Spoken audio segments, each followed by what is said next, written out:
കഴിഞ്ഞ ക്ലാസ്സില് നമ്മൾ കോമ്പിനേഷൻ ഓഫ് റെസിസ്റ്റൻസ് ഇൻ സീരീസിലുള്ള റെസിസ്റ്റൻസുകളുടെ കോമ്പിനേഷൻ, അതിന്റെ എഫക്റ്റീവ് റെസിസ്റ്റൻസ് എന്താണെന്ന് പറഞ്ഞു.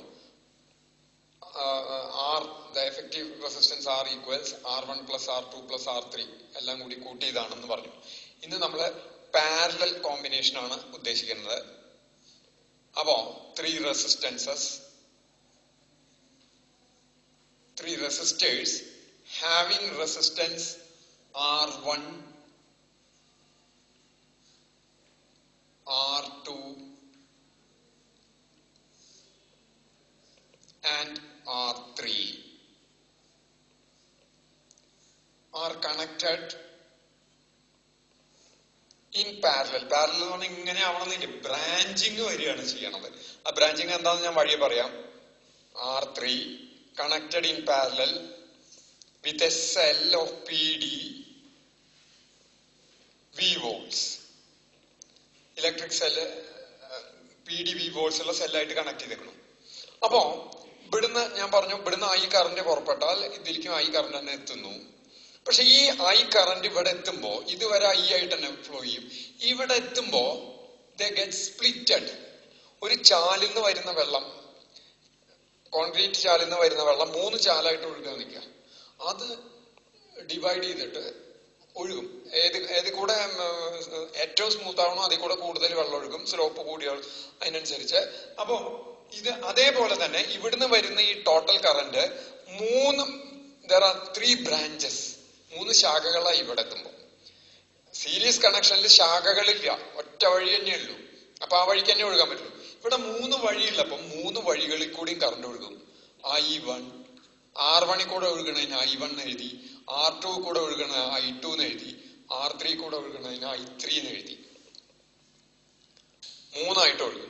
അത് ഇവിടെ വന്നു കഴിഞ്ഞാൽ ഇങ്ങനെ I1, ഇവിടെ I2, ഇവിടെ I3, ഇത് 3 ഇവിടെ ജോയിൻ ചെയ്ത് ദിസ് ബിക്കംസ് അഗൈൻ I. ഇവിടെ എത്തുമ്പോഴേക്കും I തന്നെ ആവും.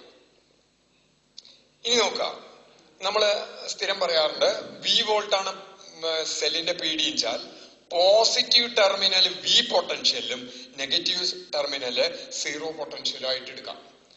അങ്ങനെ വരുമ്പോ ഇവിടുന്ന് ഇങ്ങനെ കണക്ഷൻ വന്നിട്ട് ഇത് കണ്ടക്ടർ വെച്ചിട്ട് ഇതുവരെ കണക്ട് ചെയ്തു.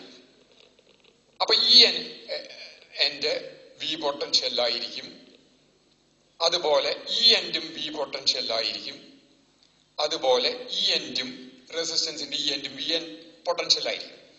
ഇവിടുന്ന് ഇങ്ങനെ വന്ന് ഇതുവരെ വരുന്നത് നെഗറ്റീവ് നമ്മൾ 0 പൊട്ടൻഷ്യൽ എടുക്കണേ. അപ്പൊ ഇത് 0 ആയിരിക്കും, 0 പൊട്ടൻഷ്യൽ ആയിരിക്കും. ഇതും കണ്ടക്ടർ വെച്ചിട്ടാണ് കണക്ട് ചെയ്യുന്നത്. കണ്ടക്ടറിന്റെ അക്രോസ് പൊട്ടൻഷ്യൽ ഡിഫറൻസ് ഇല്ല പറഞ്ഞു. അപ്പൊ ഇതും 0 ആയിരിക്കും, ഇതും 0 ആയിരിക്കും. അപ്പൊ നോക്കൂ, ഓരോ റെസിസ്റ്റൻസിന്റെ അക്രോസും വരുന്ന പൊട്ടൻഷ്യൽ ഡിഫറൻസ് എന്ന് പറയുന്നത് ഈ സെല്ലിന്റെ പൊട്ടൻഷ്യൽ ഡിഫറൻസ് ആവും. During parallel connection, very important point, during parallel connection of resistors or capacitors, PD across each, potential difference across each will be same, but the current is different. During series connection, PD across each resistance will be different, but current is same. Here the PD is same, current in each branch, ഓരോ branch ആയിട്ട് എടുക്കാം, അതും different ആയി. ഈ റെസിസ്റ്റൻസുകൾ same ആണെങ്കിൽ ഈ കറണ്ടുകളും same ആവും. ഇനി നമുക്ക് എന്തായാലും ധൈര്യമായിട്ട് കോമൺ സെൻസ് പ്രകാരം ആലോചിച്ചാൽ ഈ I ആണ് 3 ആയിട്ട് സ്പ്ലിറ്റ് ആയിട്ട് ഒഴുകണേ. അപ്പൊ അതിനെ നമുക്ക് I equals I1 plus I2 plus I3 എന്ന് എഴുതാം. I1 എന്ന് പറഞ്ഞാൽ ഇതിൽ കൂടെയുള്ള കറണ്ട് ആണ്. ഓംസ് ലോ പ്രകാരം V equals IR, I equals V by R ആണ്. അപ്പൊ ഇതിന് V1 പകരം എനിക്ക് I1 പകരം എനിക്ക് V by R1 plus I2 പകരം V by R2 plus I3 പകരം V ബൈ R3 എന്ന് എഴുതാം. ഇനി എന്താ ചെയ്യണേ? എന്റെ ഉദ്ദേശം എന്താ? I want to find the effective resistance of this combination. ഈ 3 ഇങ്ങനെ പാരലൽ ആയിട്ട് കണക്ട് ചെയ്യുമ്പോ അതിന് ഒരു ആ കോമ്പിനേഷന് ഒരു ഇഫക്റ്റീവ് ആയിട്ടുള്ള റെസിസ്റ്റൻസ് വാല്യൂ ഉണ്ടാവും. അത് കണ്ടുപിടിക്കലാണ് ഉദ്ദേശം. If these 3 resistances are അല്ലെങ്കിൽ resistors are replaced by a single resistance R which is equivalent to the whose value is equivalent to the combination. കോമ്പിനേഷന്റെ അതേ വാല്യൂ ഉള്ള ഒരു സിംഗിൾ റെസിസ്റ്റൻസ് ആർ ഇട്ടിട്ട് ഇതിനെ റീപ്ലേസ് ചെയ്ത് കഴിഞ്ഞാൽ അപ്പൊ ഇതേ സെല്ലാണ് ഇതിനെ അക്രോസ് ആയിട്ട് കണക്ട് ചെയ്യുന്നത്. ഇത് ആറായിട്ട് എഴുതി നിൽക്കുക. ആർ ഇത് വി ആണെങ്കിൽ the same current flows and I equals V by R എന്ന് എഴുതാം. I equals, in that case, I equals V by R. അപ്പൊ ഇവിടുത്തെ ഐക്ക് പകരം V by R എന്ന് എഴുതി കഴിഞ്ഞാൽ V by R equals V by R1 plus V by R2 plus V by R3. അപ്പൊ V കോമൺ ആണ്. V ഇവിടുന്ന് പുറത്തേക്ക് എടുത്ത 1 by R V into 1 by R1 plus 1 by R2 plus 1 by R3 എന്ന് വരും. 1 by R1 plus 1 by R2 plus 1 by R3 എന്ന് വരും. V by R equals, രണ്ട് ഭാഗത്തും V cancel ചെയ്താൽ we will get 1 by R equals 1 by R1 plus 1 by R2 plus 1 by R3 എന്ന് കിട്ടും. This is the where R is the effective resistance. 1 by R അല്ല effective resistance. R ആണ് effective resistance of the combination. ഇതാണ് parallel ആയിട്ട് resistors connect ചെയ്യുമ്പോൾ effective resistance കണ്ടുപിടിക്കാനുള്ള equation. ഇനി നമ്മളെ കപ്പാസിറ്ററിൽ ഇതേപോലെ സീരീസും പാരലും ചെയ്തു.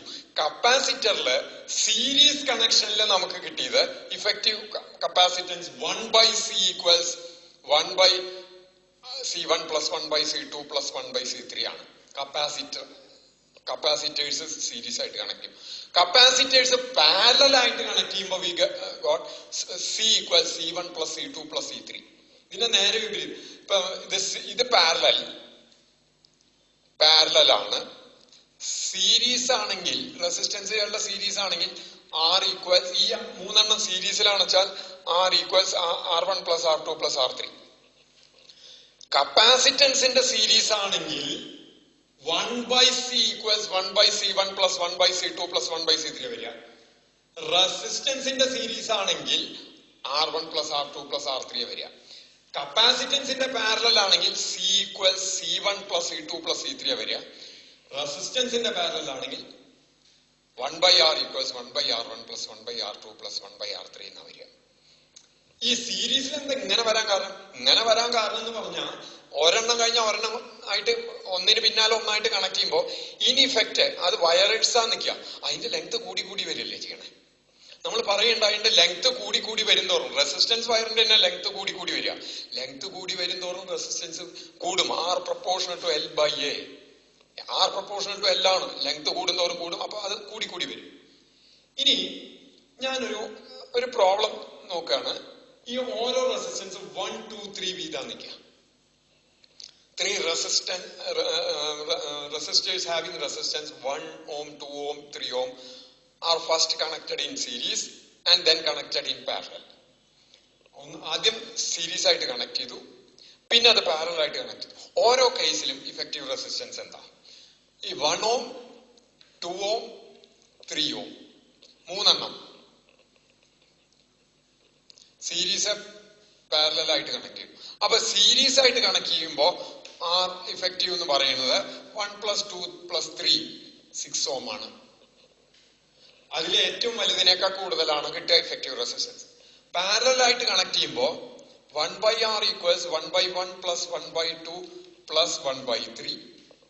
ഇതിന് LCM കണ്ട് 6 എന്ന് എടുത്തു.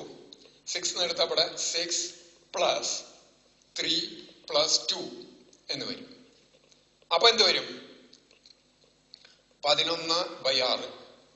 ഇതല്ല ഇഫക്റ്റീവ് റെസിസ്റ്റൻസ്, ഇത് 1 by R ആണ്. therefore R equals 6 by 11 ohm എന്ന് കിട്ടും.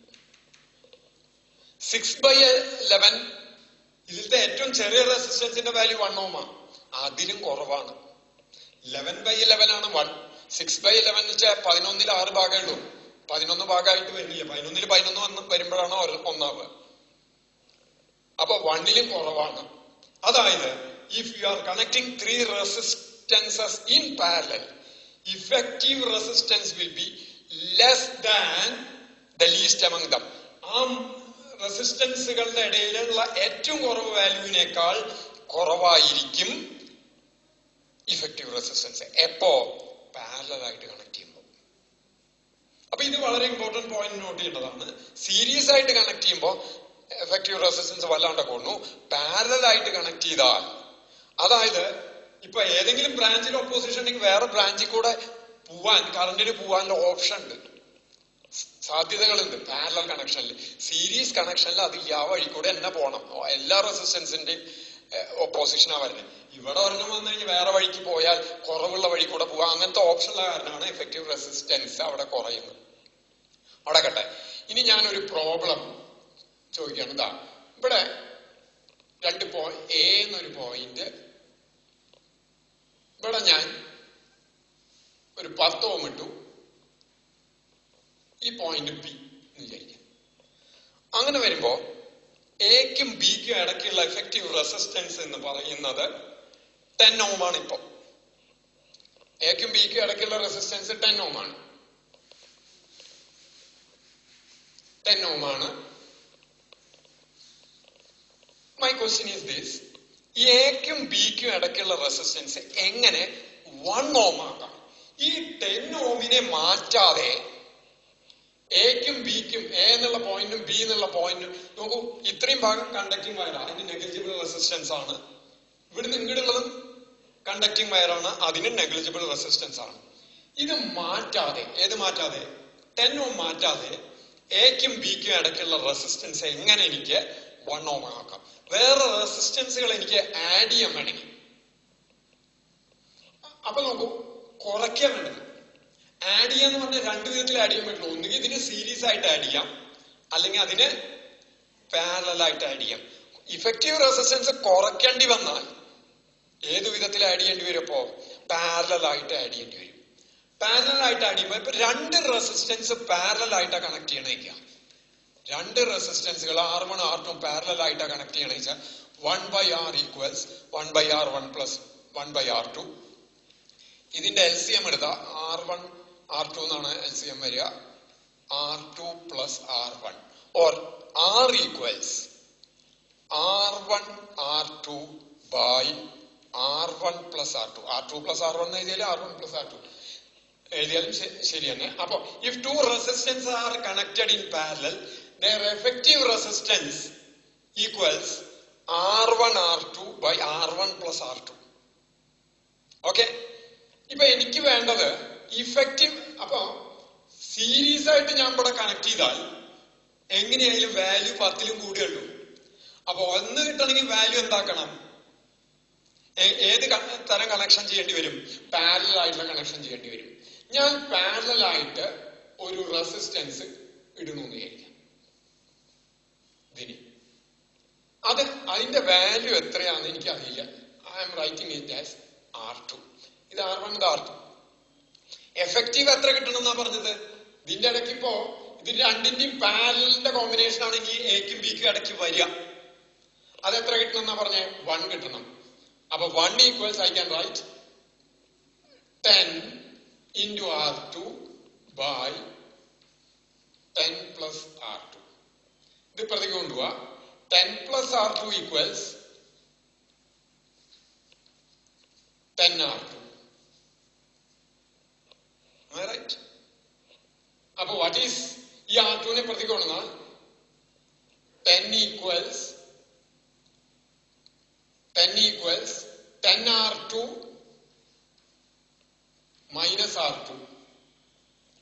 അപ്പൊ 9 R2 equals 10. R2 equals 10 by 9. ഈ കണക്ട് ചെയ്ത് 10 by 9 ഇതിനിങ്ങനെ പാരലൽ ആയിട്ട് കണക്ട് ചെയ്താൽ എക്കും ബിക്കും ഇടയ്ക്കുള്ള എഫക്റ്റീവ് റെസിസ്റ്റൻസ് എത്രയായിട്ട് കിട്ടും? 1 ohm ആയിട്ട് കിട്ടും. ഈ ഐഡിയ, അതായത് സീരീസ് കോമ്പിനേഷനിൽ എഫക്റ്റീവ് റെസിസ്റ്റൻസ് കൂടുന്നു, പാരലൽ കോമ്പിനേഷൻ വരുമ്പോ എഫക്റ്റീവ് റെസിസ്റ്റൻസ് കുറയുന്നു തന്നെയല്ല, അതിലത്തെ ഏറ്റവും ചെറുതിനേക്കാൾ കുറവായിരിക്കും. ഏറ്റവും ചെറുത് ഇവിടെ വരുമ്പോ 10/9 എന്ന് പറഞ്ഞാൽ 1-ലും കൂടുതലാണ്, അതിലും കുറവാണ് എഫക്റ്റീവ് റെസിസ്റ്റൻസ് വരുന്നത്. ഈ ഐഡിയ ഉപയോഗിച്ച്, ഈ ആശയം ഉപയോഗിച്ച് നമ്മൾ 2 ഡിവൈസുകൾ ഡിസൈൻ ചെയ്യുന്നുണ്ട്. അതൊന്ന് കറന്റ് മെഷർ ചെയ്യുന്ന അമ്മീറ്ററും, പൊട്ടൻഷ്യൽ ഡിഫറൻസ് അല്ലെങ്കിൽ വോൾട്ടേജ് മെഷർ ചെയ്യുന്ന വോൾട്ട് മീറ്റർ. അതെങ്ങനെയാ ചെയ്യണേ എന്നുള്ളതാണ് അടുത്ത ക്ലാസ്സിൽ പറയാൻ പോകുന്നത്. അപ്പോ ഇന്ന് നമ്മൾ പറഞ്ഞ series and parallel connection of resistors, ഇത് ശരിക്കും സ്കൂളിൽ പഠിച്ചിട്ടുണ്ട്. ഒന്ന് റിവ്യൂ ചെയ്യുന്നേ ഉള്ളൂ. ഈ ഡെറിവേഷൻ ആസ് സച്ച് പരീക്ഷയ്ക്ക് ചോദിച്ചോളന്നില്ല. പക്ഷെ ഈ ഫോർമുല അറിയാതെ ഇവിടെ നമ്മൾ പഠിച്ചു പോകാൻ എളുപ്പമല്ല. അതുകൊണ്ട് ഇത് പറഞ്ഞു എന്നേ ഉള്ളൂ. ഇവിടെ നിർത്തണു. അടുത്ത ക്ലാസ്സിൽ നമ്മൾ ആ അമ്മീറ്റർ വോൾട്ട് മീറ്ററിലേക്ക് നോക്കാം. ശരി.